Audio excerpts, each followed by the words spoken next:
Ano ang appeal to authority at bakit dapat mo itong iwasan bilang isang leader? So nasa meeting kayo, no? At may proposal na pinag-uusapan. Maraming questions ang team. Pero biglang may nagsabi, ito kasi gusto ng management eh. Wala na, tapos na ang discussion. O kaya naman, sabi ng consultant, ito raw ang best practice. So wala nang question.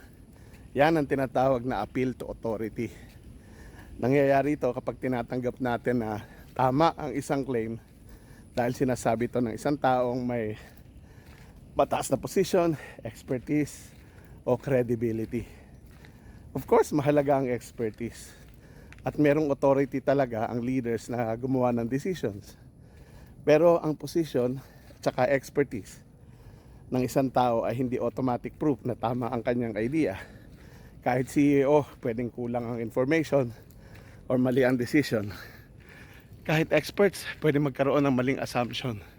Kahit successful ang isang leader sa ibang organization, hindi ibig sabihin na lahat ng ginawa niya doon ay applicable sa organization nyo. Bilang isang leader, listen to experts. Respect experience, yes.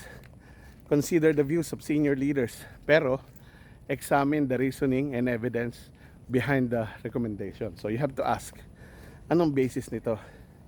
Applicable ba ito sa situation natin?